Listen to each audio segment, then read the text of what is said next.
At my husband's funeral, my daughter-in-law mocked my dress. Little did she know I was the one who managed the trust. I do not remember what hymn was playing. I do not remember what color the flowers were or who sent them. What I do remember is her voice, bright, sweetly cruel, slicing through the solemn hush like a scalpel. Rachel leaned over Victor's coffin and smoothed a wrinkle from his lapel, as if she had ever done anything so gentle in life. Then she turned to the guests, and with a sugary smile that did not reach her eyes, she said loud enough for everyone to hear, "That dress she's wearing suits a memorial portrait, doesn't it? Why don't we just take it now, save us the trouble later?" There was a pause. Then, as if rehearsed, a ripple of laughter from a few in the front row. Not loud, just enough to pierce. I did not turn to face them. I kept my eyes on the man I had loved, the man I had buried inside myself long before today. My hands clutched my purse, the soft leather worn smooth by decades of grief, by funerals past, by letters never sent. "I am Mrs. Holloway, and this is my husband's funeral, but you would not know it by the way they looked at me." "She drained him dry," someone murmured behind me. "She's a black widow," another voice chimed in. "She's probably celebrating on the inside." I felt the weight of every stare pinning me in place. Each whispered judgment, each sideways glance, felt like a crack in the glass I stood behind. Yet I remained still, breathing slow, listening for the voice that would not let me crumble. That last one, I think, was a cousin, or maybe a family friend. At this point, the lines have all blurred. My son turned his face toward mine. Victor Jr., named after the man now lying in polished walnut. His eyes, so much like his father's once were, before they turned distant, held no softness, no grief, only accusation. "Do not cry, mother," he said, loud enough for those in the second row. "You killed him slowly with your misery anyway." The room was still, and yet I could hear every breath. My hands trembled, but not from guilt. No, from memory. If you feel justice deserves celebration, smash that hype button. Let us keep stories like this alive, echoing far, far away. Your support helps us bring understanding and love to those who deserve it. Thank you so much. Keep listening. Rachel stepped closer to me, brushing past as if I were a fixture, a piece of furniture in her curated scene. Her perfume was strong, too sweet, like overripe fruit hiding something rotten inside. She leaned in, lowered her voice just enough that only I could hear. "Smile for the camera, mother. This could be your last portrait before we bury you too." She walked away, heels clicking like punctuation marks against the marble floor. I did not flinch. I had learned long ago that reacting only feeds them. The minister began to speak, but the words meant nothing. Dust to me. My thoughts floated somewhere between the cold wood of the pew and the heat rising in my chest. I looked around slowly. Not a single kind face, not one nod of comfort, only tight-lipped judgment and barely disguised contempt. Even in mourning, I was their villain. And yet they did not know. They did not know I sold the Holloway summer estate to pay for his treatment, or that he cried into my lap, begging for one more chance. But I remember. And when he got better, when he returned to his whiskey and his lies, he told them, I sold the house without his consent, that I had betrayed the Holloway legacy. They believed him. They always did.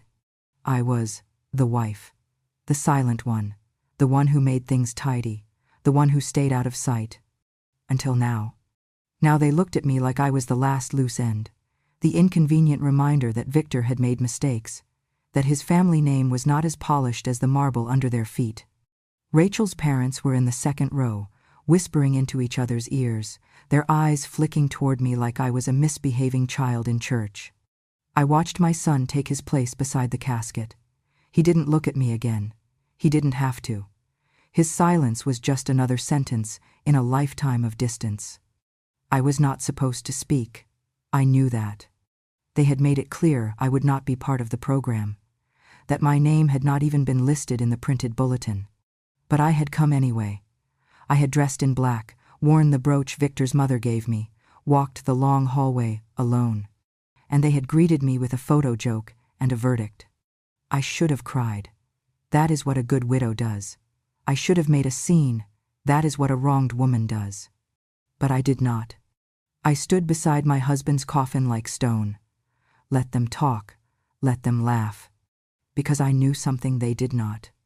Victor may have died wearing the Holloway name, but the legacy he left behind was not his alone to give. And soon, very soon, they would understand what it means when the quietest woman in the room decides to speak. They talk about legacy as if it is a thing you can hold, pass down, wear like a ring or a crest on your blazer. They speak of the Holloway name like it is etched into marble, unmoving and pure. But I have seen what legacy really is. It is made in quiet choices, in moments when no one is watching, and most of all, in the things you are willing to give up for the people you love, even when they stop loving you. Victor's addiction started with painkillers, after he slipped on the stairs during one of those stiff corporate events where everyone pretends to be richer than they are. A herniated disc, the doctor said. A few pills, a few refills, and then, suddenly, a silence in his eyes I didn't recognize. I remember the first time I caught him lying. The bottle was empty, though the prescription was fresh. He laughed it off, said he had dropped them down the drain. That I worried too much. But I knew that kind of laughter. I had seen it once in my brother, before he was buried at 34, with a needle in his arm. By the time Victor admitted he had a problem, he was already borrowing money in secret, selling investments, mortgaging parts of the Holloway estate without my name on the documents. I confronted him, not with anger, but with fear. He wept, not from guilt, from shame. And then he asked me to help him. He said, "Do not tell Junior. Do not tell anyone. Just help me, please." I nodded, because that is what wives do. The Holloway summer estate was in upstate New York, a sprawling old Victorian home built by his grandfather, a man I never met but heard about endlessly. How he turned timber into fortune, how he built the Holloway name into something respectable. That house was their shrine to the past. Every 4th of July was spent there, with cocktails and speeches about bloodlines and dignity. But the estate was falling apart, and Victor's medical costs were climbing. He had checked himself into a private clinic, and the bills were like ransom notes. So I sold it. Quietly, legally. The deed was in both our names, and I signed every line with a steady hand. When Victor came out of rehab, clearer and calmer, he hugged me and said I had saved his life. Then, 3 weeks later, over dinner with his cousins, he made a joke. "Mother got greedy, sold the summer house without even telling me. Can you believe that?" The laughter around the table was brittle, unsure. He repeated the story at a business luncheon, then at a charity gala. Each time it grew darker, more absurd. That I forged his signature, that I wanted the money for myself, that I had always hated the Holloway legacy. He rewrote history, and the ink dried before I could stop it.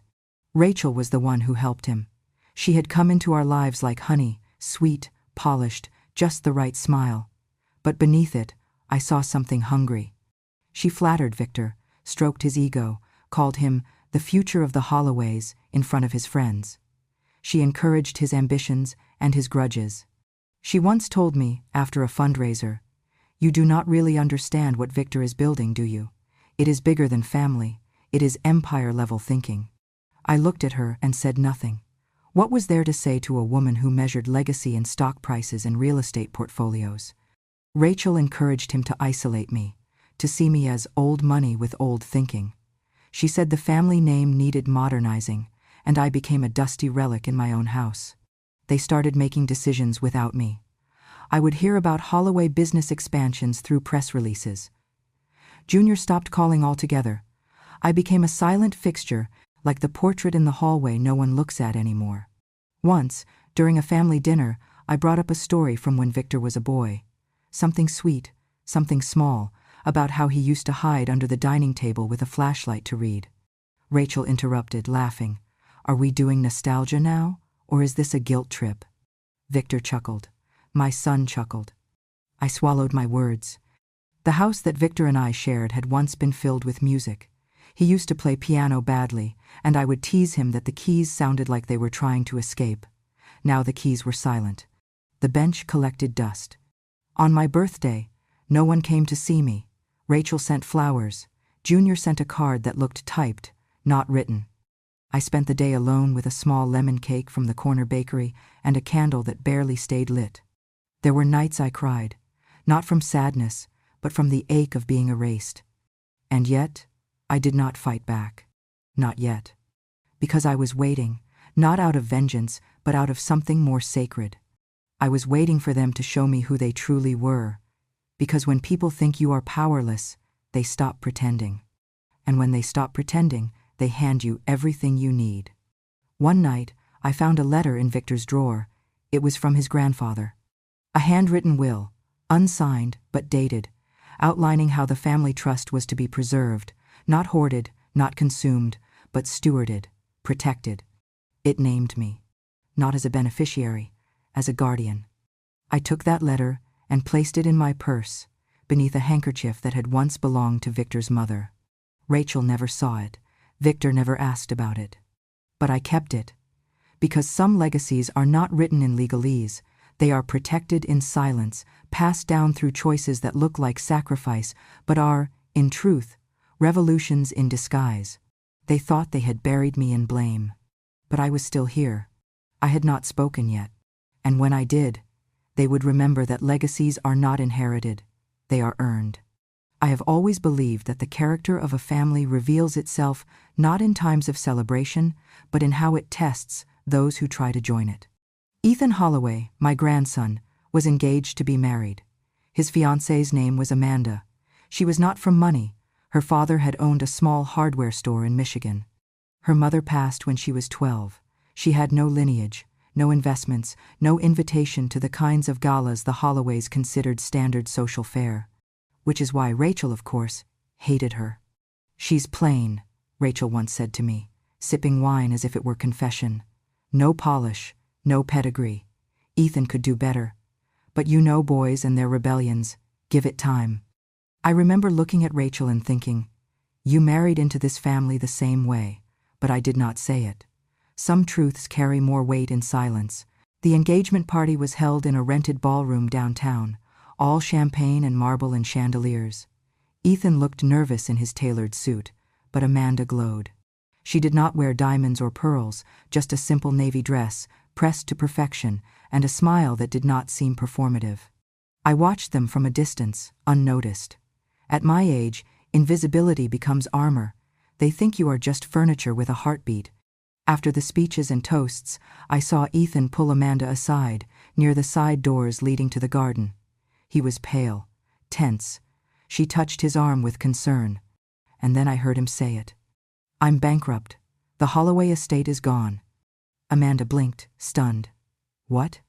He nodded, voice lower. "My father, the trust. It's complicated. The money is tied up. I may not get any of it. I may have nothing." Amanda stared at him for a long moment. I expected tears, or panic, or maybe the quiet calculation of someone realizing the diamond on her finger might now come with a mortgage and not a mansion. Instead, she asked, "Are you okay?" Ethan looked up, startled. "What? Are you okay?" she repeated. "Because I do not care about the estate, Ethan. I care about you, but if you are not okay, we need to talk about that." It was not the answer Rachel wanted. Because Rachel had been watching too, standing behind a column with a glass of white wine and an expression that curdled when Amanda reached for Ethan's hand instead of turning away. Later that night, as the guests danced and the waiters cleared hors d'oeuvres, Rachel whispered to Victor Jr., "Let's see if she still wants him when the bills come in." And then she looked at me, direct, smug. She thought I would be pleased, that I would side with her, that the old matriarch would want to protect the family bloodline from outside contamination. But I saw something entirely different. I saw a woman who had spent her life manipulating men with smiles and secrets, now realizing her methods were losing their edge. I did not smile back, because I was watching Amanda. In the weeks that followed, Amanda made no announcements, no posts about canceled venues or postponed plans. Instead, she began picking up extra shifts at the community center, where she volunteered. She sold the engagement ring, not for rent, but to pay off Ethan's outstanding business taxes. Rachel heard about it through a cousin and was livid. "She is making a spectacle of us," she hissed, "selling the Holloway ring like it's a trinket from a pawn shop." I replied, for once, without looking away, "Better a trinket paid forward than a jewel worn out of vanity." Rachel did not speak to me again that week. What they did not understand was that Ethan's declaration of bankruptcy was not entirely false, but it was not entirely true either. It was a test. His test, one he created after years of watching his parents' marriage rot beneath money's weight. He had seen how Rachel loved legacy more than life. He had watched his father trade affection for affluence. And now, before he offered his name to someone else, he wanted to see what would remain when the inheritance disappeared. It was reckless, but honest, and necessary. I watched it all with the patience of a woman who had survived both love and betrayal. I saw Ethan struggle with guilt for lying. I saw Amanda carry groceries into their apartment alone. I saw how the world treated her when they thought she was marrying into nothing. And I paid attention. Because I was also testing something. Not Amanda, but Ethan. I needed to know if my grandson had grown up to be a man who would protect the family name or repeat its mistakes. One night, I invited Amanda to have tea. Just her and me. No cameras, no caviar. Just two women with old souls and tired feet. She was nervous, but not false. She wore that same navy dress. She thanked me for the invitation. She called me Mrs. Holloway, even though I told her she could call me anything else. "I know you probably don't think I'm good enough for Ethan," she said, softly, as she stirred her tea. I waited, then said, "What I think does not matter half as much as what you do when no one's watching." She looked up. "Because that," I continued, "is the only kind of legacy I believe in." She didn't cry. She didn't apologize. She nodded, and we drank in silence. I watched her leave with the dignity of someone who had nothing to prove. The next morning, I called my lawyer and changed the structure of the Holloway Trust. Because sometimes, the test is not just for the bride. Sometimes, the grandmother is the one deciding who truly belongs. And I had seen enough. Amanda stayed. She stayed when the guest list shrank. She stayed when the Holloway name stopped opening doors. She stayed when the whispers started, quiet at first, then louder. "She's a gold digger who dug too soon," someone said at a cousin's brunch. "Now she's stuck with the hole." Rachel was relentless. "She could have left with grace," she said over coffee to a group of friends dressed more for battle than conversation. But no, she stayed. For what? To prove she's a martyr? One of them laughed and replied, "Even the maids in this family had better sense." They said it like Amanda was beneath service, as if doing honest work was some kind of shameful fate. But I remembered a time when Holloways were farmers, teachers, nurses, before the family got too proud to wash their own dishes. Amanda, for all her lack of pedigree, had something this family had forgotten: humility without bitterness, work without complaint, dignity that did not come with a logo. She applied for a job at a local restaurant, a small French bistro tucked between antique shops and overpriced boutiques. She got the job quickly. Not because of her name, because she showed up on time, said yes ma'am and yes sir, and did not flinch at dirty hands. What they did not know, what no one in the family knew, was that bistro belonged to me. I had purchased it quietly years ago, after Victor's first relapse. No one in the family ever knew. I made sure of that. I wanted something that would never remind me of our surname. I used my mother's maiden name on the paperwork. No one ever thought to look that far back. It became my refuge. So when I saw Amanda's name come through on the hiring roster, I said nothing. I watched. I waited. I saw her the first time she stepped into the kitchen, hair tied back, sleeves rolled, ready. She took orders without attitude, learned the sink rotation without fuss, and stayed 2 hours after her shift to help another girl mop up after a broken pipe. I sat in the back office, behind the dusty one-way window, sipping weak tea and watching her lift crates of lemons, stack plates, and scrub the same floor that once bore my own aching knees. I remember doing the same in the early years of my marriage, when Victor's promises were still young and we could not afford a housekeeper. I remembered how proud I was to serve a table properly. how good it felt to work, to give, to build something brick by brick. Amanda worked the same way, without performance, without expectation of applause. Rachel, meanwhile, posted filtered photos from Pilates class with captions like, "Strength is the new elegance." I wondered if she had ever carried anything heavier than a yoga mat. Ethan did not tell the family where Amanda worked. He barely told them anything anymore. I suspected he was ashamed, not of Amanda, but of the way his family now mirrored everything he had hoped to leave behind. They thought Amanda was humbling herself for him, but they were wrong. She was working for herself, for her dignity, her future, her freedom from needing anyone's pity. And I admired her for that. One evening, a group from the Holloway circle came into the bistro, Rachel among them. She did not recognize Amanda in the kitchen whites. Why would she? She had never once looked beneath the surface of another woman unless to find a weakness. Amanda served water, cleared dishes, took an insult about the duck, confit with a nod and a smile. I held my breath behind the glass. Not once did Amanda look flustered. Not once did she let her gaze betray embarrassment. After they left, Rachel left a measly tip and a comment on the restaurant's Instagram about service being slow. I wanted to scream. Instead, I printed her receipt and tucked it in my drawer. A souvenir. Proof of who they were. That night, I waited until the last table had cleared. Amanda was wiping down the espresso machine, her face tired but calm. I stepped into the kitchen and said her name. She turned, surprised. "Mrs. Holloway?" I smiled, just a little. "I own this place," I said simply. She blinked, then looked down at the rag in her hands.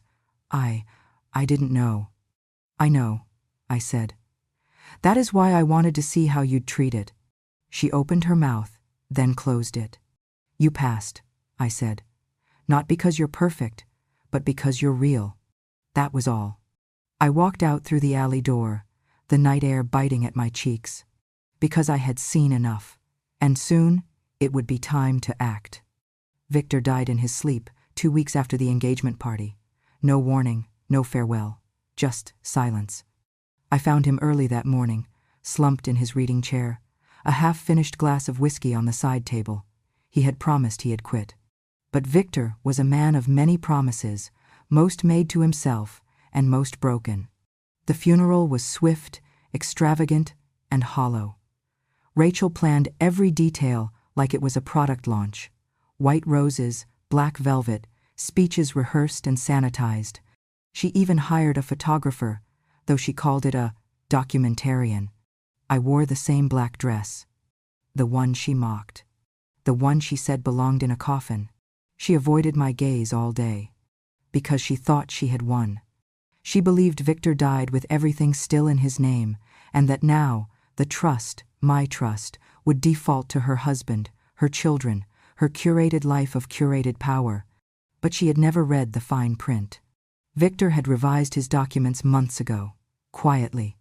Guilt, perhaps, or maybe fear. Somewhere between rehab and relapse, he had quietly updated the trust, perhaps out of guilt. Perhaps a final flicker of clarity. Maybe he knew his time was thinning out, and in a rare flicker of clarity, he remembered who had carried him through his darkest hours. He left the family trust, every dollar, every property, every asset, under my authority. Not shared. Sole. Authority. We gathered in the lawyer's office, mahogany walls lined with old books no one had ever read. Rachel wore white again, a silk blouse too festive for mourning. She brought her parents. Junior was late. I sat at the head of the table, silent. The lawyer opened the envelope, cleared his throat, and began reading. Victor's voice, through someone else's mouth. Most of it was expected. Instructions for the burial. A few charitable bequests. Then, regarding the Holloway family trust, management, distribution, and all decision-making power are hereby granted solely to Mrs. Eleanor Holloway, my wife of 41 years. The room cracked open like ice under weight. Rachel stood so quickly her chair scraped the hardwood. "What?" The lawyer continued, unfazed. "She shall determine when, how, and to whom any part of the trust is dispersed. This authority is not to be challenged, amended, or diluted. No member of the Holloway family shall override this directive. Rachel's voice rose like a fire alarm. No, absolutely not. That witch will ruin us. Her mother reached for her wrist, but Rachel yanked away, eyes wide, chest heaving. She's senile. She can't even manage herself. This is a mistake. Victor would never. I stood slowly, my hands resting gently on the edge of the polished table. I looked at her, really looked. And then I said, calmly, clearly, so that no one could ever pretend they did not hear. You laughed at the dress. Now you'll kneel before it. No one moved. Rachel's mouth opened, but nothing came. Junior finally arrived. He looked around, confused. Someone handed him a copy of the will. I left them there, gasping, reeling, calculating, because the woman they tried to bury alive now held everything. And I was not done yet. I gave them 1 week. 7 days to process the truth, to rearrange their expectations, to test if even a shred of humility might survive the fall from imagined grace. None came. Rachel sent a letter. It was not an apology. It was a threat dressed as confusion. Surely there's been a misunderstanding, she wrote. Victor always wanted Ethan to inherit directly. The trust is about preservation, not punishment. I responded with silence. Junior called once. Not to speak, but to shout. You're throwing away everything he built, he said. You're destroying the Holloway name. I had heard that phrase so many times in my life, it had become meaningless. Because what they called the Holloway name was nothing more than a locked room of selfishness. It wasn't a legacy, it was a vault, and it was time someone opened the damn door. I called a meeting. Not in a lawyer's office, not in a ballroom or a family estate, in the local library. They came in dark coats and darker eyes, their pride tucked into expensive handbags and monogrammed sleeves. I stood at the podium, hands folded, watching them file in like children waiting for detention. Rachel refused to sit. Good. I cleared my throat, then began. For too long, I said, this family has confused wealth with worth. We have called cruelty tradition. We have mistaken inheritance for identity. And we have turned the Holloway name into a fortress to keep others out, instead of a bridge to bring goodness in. No one interrupted. I have read Victor's journals. I have seen the letters from his grandfather. I have spoken with the board. That part was a lie. There was no board. There was only me. I continued. Effective immediately. Victor Holloway and Rachel Holloway are removed as beneficiaries of the Holloway family trust. Rachel gasped. Junior stood up. You can't. I can, I said, and I have. I let the silence hold them. The trust, I said, will now be known as the Holloway Scholarship Fund. Its sole purpose will be to fund education for children with high potential and low privilege. Children who would never be invited to sit at a Holloway table, but who might just build better ones. Cousins shifted in their seats. An aunt let out a noise between a cough and a scoff. Rachel shouted, "This is theft." "No," I said calmly. "This is stewardship. You're a bitter old woman," she spat, "trying to punish us from your rocking chair." I looked at her, long and level. "No," I said again. "I'm just the only one left who remembers who this family used to be before the mirrors and the lies." The next morning, Rachel returned to the Holloway estate, expecting her key to still work. It didn't. The estate was under the trust, and now, the trust belonged solely to me. The locks had been changed. The security team, who now answered to me, escorted her and Junior from the property with polite, professional distance. She screamed at the gates. Cameras rolled. The story hit the society pages within hours. Disinherited daughter-in-law, ousted from Holloway Mansion. I sat in my kitchen, tea in hand, watching the news crawl across the screen like a final line of an old play. Rachel looked right at the camera, mascara running, and shouted, "That house was mine." No, dear. It never was. It belonged to an illusion. And illusions do not inherit anything. After the estate was secured, after the echoes of Rachel's fury had quieted into bitter gossip, I invited Amanda to the house. Not the main house, the public face of the Holloway family, but my home, the one I had bought myself after Victor's second affair. Small, quiet, paid in full with money no one else had touched. Amanda arrived in a plain coat and shoes worn at the heels. She brought no assumptions. She never did. We sat across from each other in the sunroom. No servants, no champagne, just tea and 2 cups with chips in the handles. I liked it that way. After months of watching her, testing not just her grit but her grace, I made a decision. "I want to give you something," I said. She looked startled. "You've already done too much."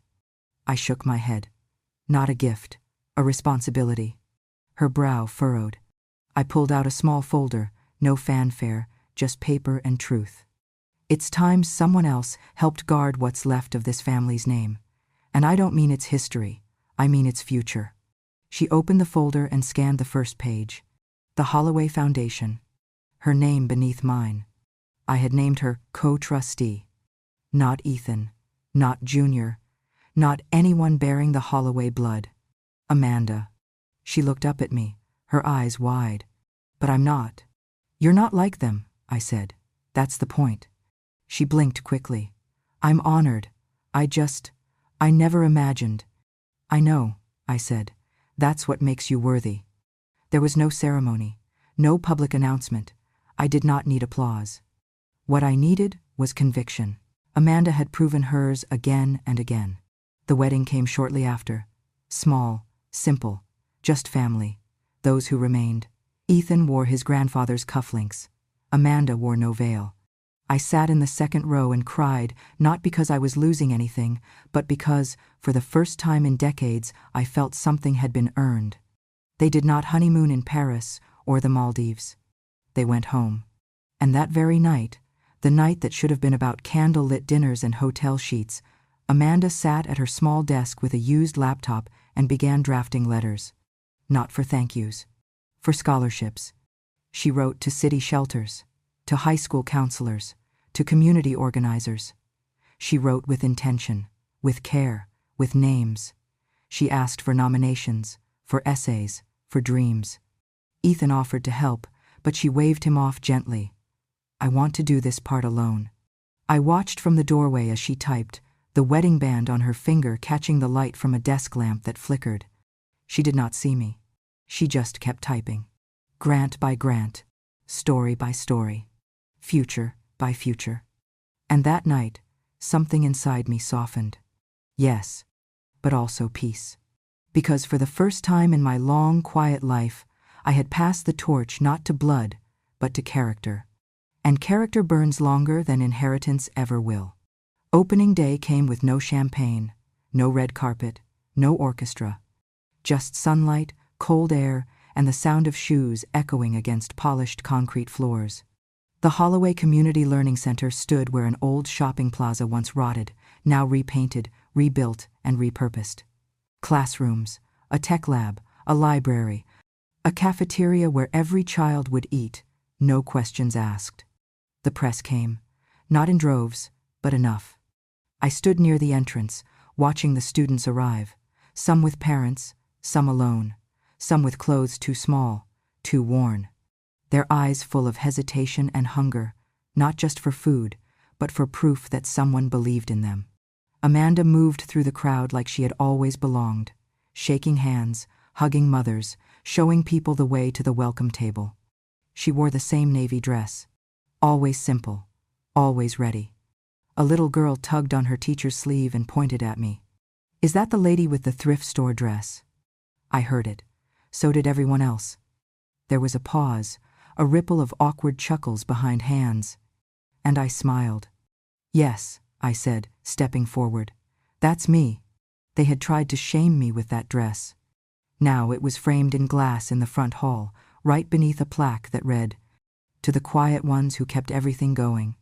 The Holloway name was still there, but not gilded, not guarded, just etched into a wooden beam above the door like something handmade and earned. Then, in the parking lot, Rachel.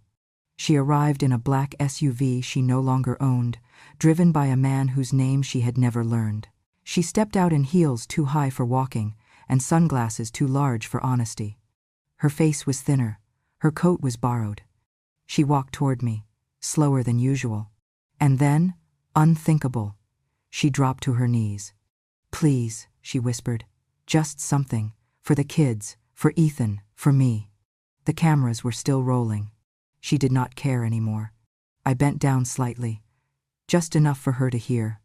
"This plain dress you laughed at," I said softly, "will be the only Holloway legacy your children remember." Her eyes widened. "But—" I touched her arm once, gently, then stood back up and walked away. Not in anger, not in triumph, just with the weight of truth finally balanced. Inside the center, a boy read his first book aloud to his little sister.